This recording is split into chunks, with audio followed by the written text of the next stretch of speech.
سلام بیننده گرامی، اخبار آزادی را من مومین احمدی تقدیم میکنم. امروز 26 دکبر است. گزارش های برنامه در چند جمله.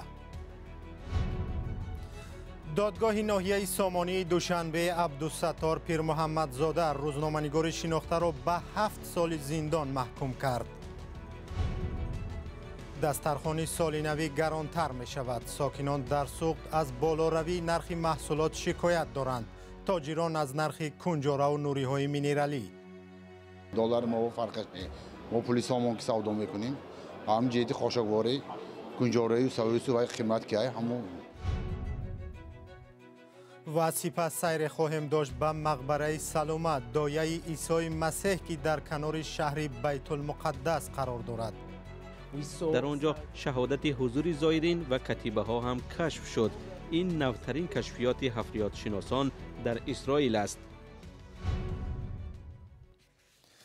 برنامه را با خبر آغاز میکنیم که تازه دسترسی ماش شد. دادگاه ناحیه اسماعیلی سامانی شهر دوشنبه عبدالستار پیر محمدزاده ژورنالیست و بلاگری شناخته را برای 7 سال از آزادی محروم کرد.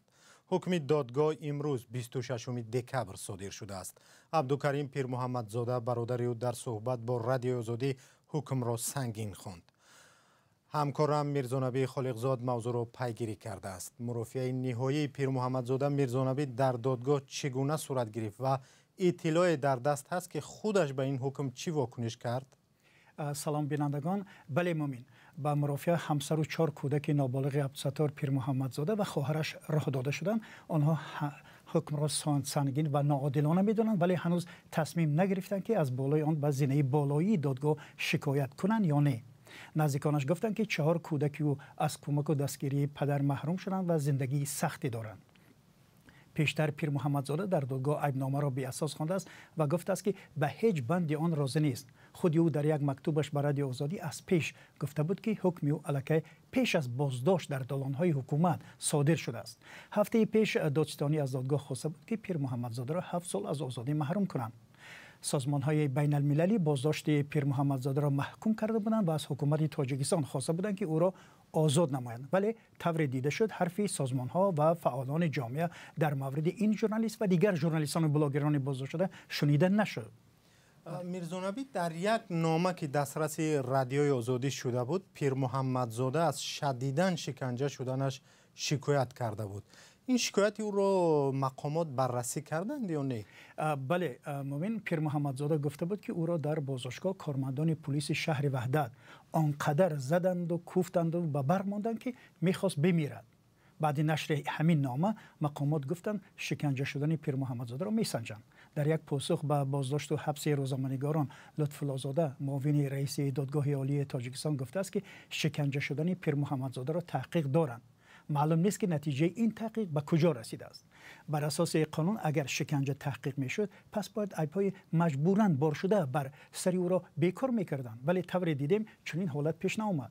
در نیم سال اخیر در تاجیکستان 7 بلاگر و روزنامه‌نگار دستگیر شدند و آنها را به سالهای طولانی زندان محکوم نمودند. از جمله الفت خانم محمدشایوه به 21 سال، محمد سلطان روزنامه‌نگار و پلکومنیک امنیت به 7 سال، عبدالله غربتی به 7.5 سال، خوشام غلام به 8 سال، زفقبک سیدامیری به 7 سال و دلیر امامعلی به 10 سال زندان محکوم شدند. سازمان‌های حامی حقوق خبرنگاران بارها از حکومت تاجیکستان خواستند به تعقیب و تهدید و فشار خاتمه داده روزنامه‌نگاران بلاگران را آزاد کند، ولی این طور نشد. تشکر همکارمان میرزانبی خالقزاد درباره حکم عبدالستار پیر محمدزاده که به مدت 7 سال از آزادی محروم شد گزارش داد.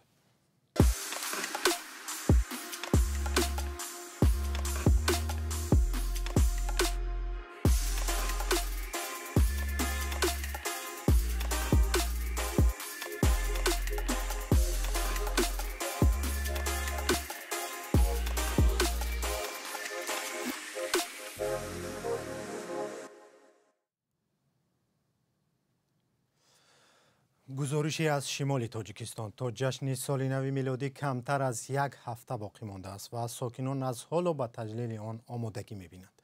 معمولا در عرفه عید و جشن‌ها نرخ محصولات نیازی مردم بالا می‌رود و این روند قبل از تجلیل سال نو نیز مشاهده می‌شود. ساکنان میگویند تاجران از وضع سوء استفاده می‌کنند تاجران برعکس نظر دیگر دارند. همکارم فرزان محمدی به بازار پنجشنبه شهر خوجند رفت و این گزارش را آماده نمود.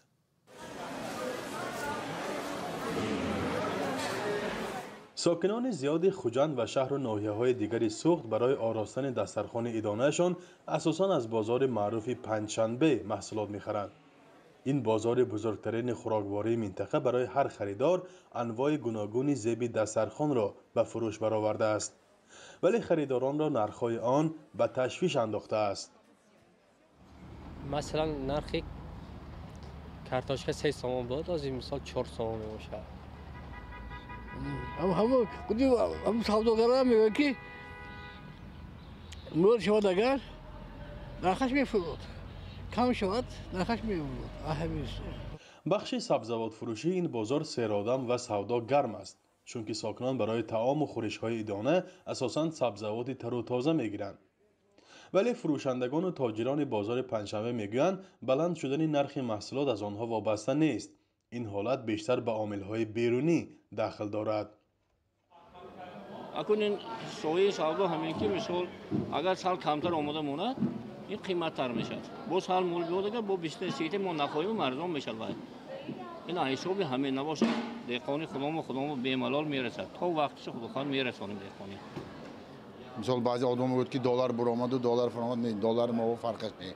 ما پول سامان که سودا میکنیم هم جهت خوشگواری گنجاره و سرویس و قیمت که همون گوشت همین نرخ حاضر حرکت میکنیم یک سه مونده بالاش به ارزان‌تر فروشیم. همساله در آستانه عیدها نرخ‌ها در بازارهای کشور بالا رفته و ناراضگی مشتریان را به میان می‌آورد.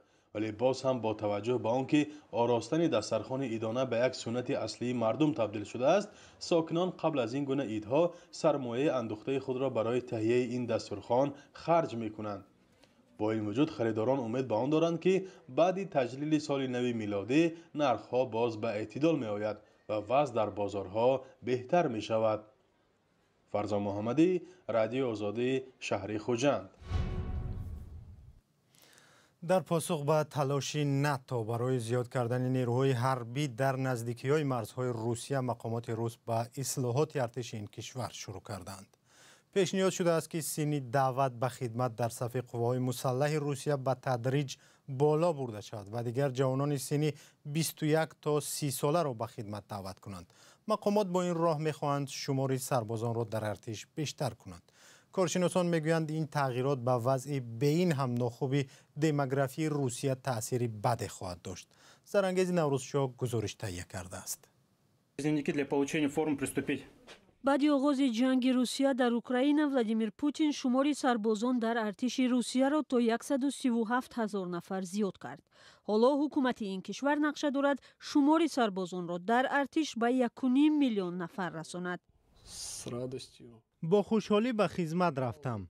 به قسم حربی هوایی افتیدم و از این خوشحالم. در روسیه جوانانی از 18 تا 27 ساله به خدمت حتمی حربی دعوت می شوند. اما عملاً شماری کمی از جوانان زیر این سن به خدمت جلب می شوند. به دلیل تحصیل در مکتب‌های عالی و امتیازهای دیگری پیشنهاد شده، اکثر جوانان زیر سن 27 موقتاً از خدمت آزادند. گذشته از این سالهای اخیر شمار دعوت شونده ها به ارتش روسیه به طور چشمرس کم شده است. حالا طبق قانون به ارتش جوانان دعوت می شوند که در سالهای به اصطلاح در چاه دموگرافی قرار داشتن روسیه تولد شدند. در صورت قبول شدن پیشنهاد سرگئی شویگو وزیر دفاع این کشور، سن دعوت به ارتش بالا برده می شود و جوانان تا 30 ساله را به خدمت جلب می کنند. Хорошей, удачной вам службы, ребята. Это расчет на то, чтобы اینجا هدف فراگیری جوانان بیشتر به ارتش است. اگر سال آینده شمار سربازان را در ارتش بیشتر کنند، پس باید معیار دعوت جوانان به صف قوه‌های مسلح وسیع‌تر کرده شود. جوانانی که در سالهای 1995, 1994 و 1993 تولد شدند، سال 2023 28, 29 و 30 ساله می شوند.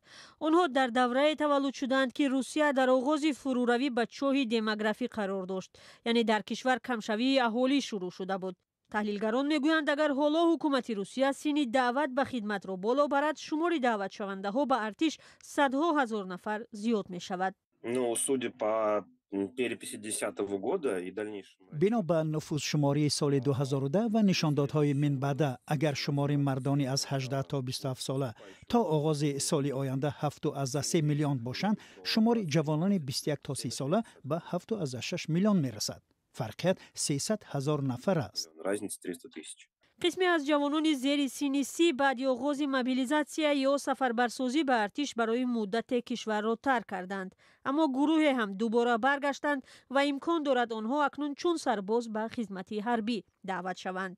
мавсими баҳории даъват ба артиш дар Русия аз 1 апрел оғоз мешавад. агар пешниҳоди вазири дифоъ қабул шавад, ҷавонони болотар аз синни 27ро ҳам ба хидмат мебаранд.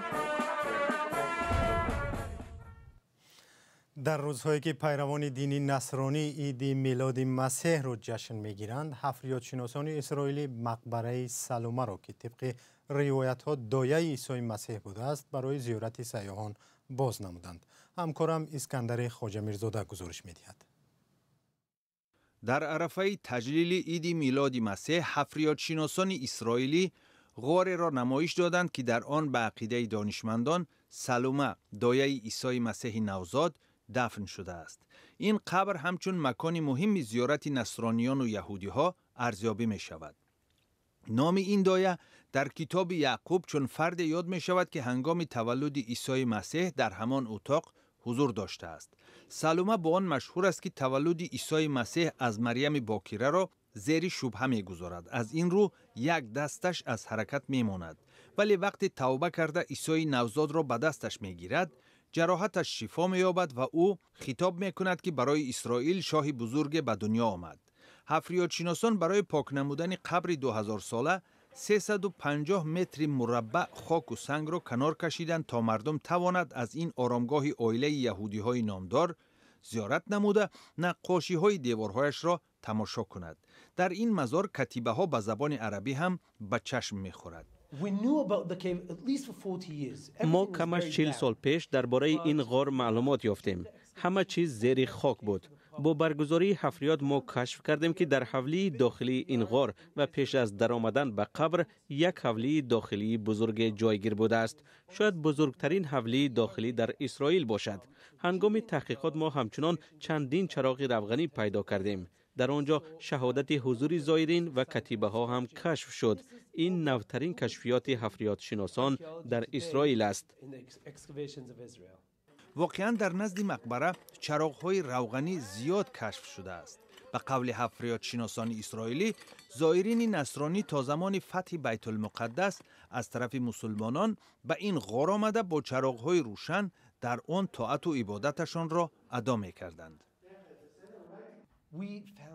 мо даҳҳо чароғи равғанӣ пайдо кардем ки бо гулу растанӣ оро дода шудааст. зоирин чароғҳоро иҷора гирифта ба дохили ғор барои ибодат мерафтанд. баъди намоз онҳо чароғҳоро бармегардонданд.